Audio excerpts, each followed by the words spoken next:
Assalamualaikum warahmatullahi wabarakatuh. Sosok Dewi Lanjar atau penguasa Laut Utara Jawa disebut-sebut sebagai Ratu Pesugihan. Sebagian masyarakat mempercayai jika Dewi Lanjar mempunyai banyak harta karun yang disimpan di bank gaib. Mereka yang ingin cepat kaya dengan cara instan, melakukan pesugihan dengan Dewi Lanjar dengan cara meminjam uang atau harta kepada Ratu Laut Utara tersebut.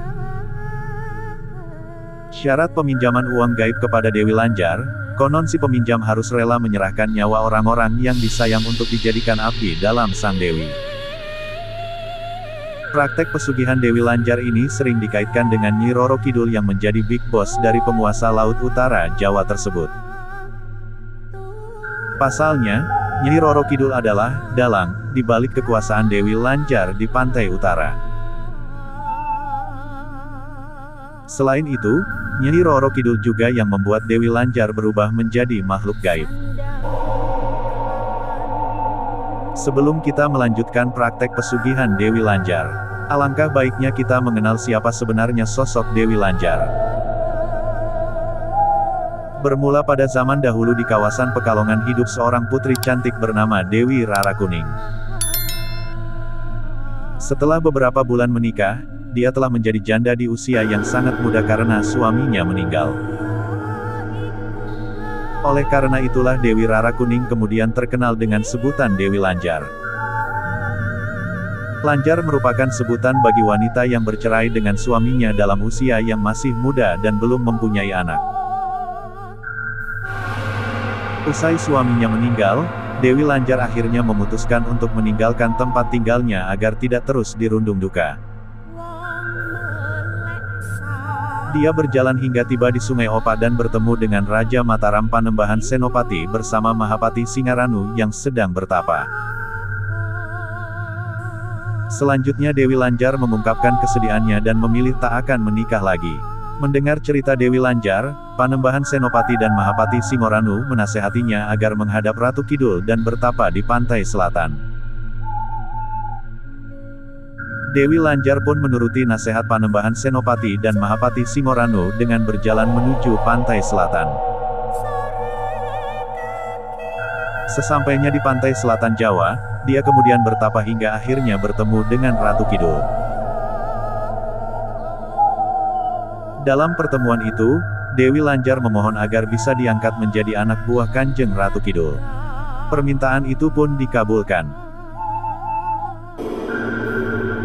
Dalam perjalanannya, Ratu Kidul memerintahkan Dewi Lanjar bersama pasukan jin agar mencegah Raden Bahureksa yang sedang membuka hutan Gambiren, sekitar jembatan Anim Pekalongan dan desa Sorogenen.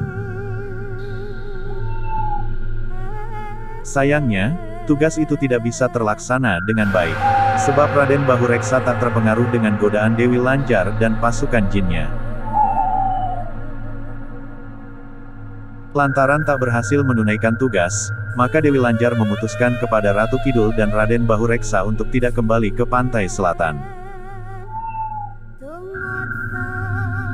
Permohonan itu pun disetujui, hingga akhirnya Dewi Lanjar diperkenankan tinggal di pantai utara Jawa, di sekitar Pekalongan.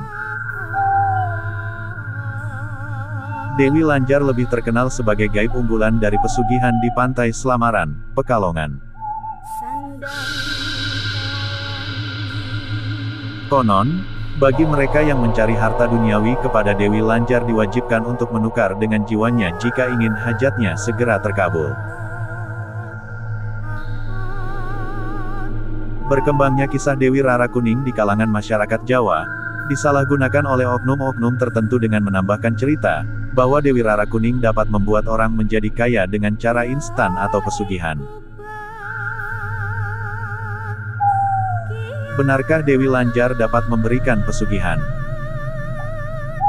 Seorang anak indigo yang bernama Taufik ketika ditemui tim jejak lakon mengatakan sebenarnya Dewi Lanjar tidak mau disembah apalagi melakukan pesugihan untuk manusia.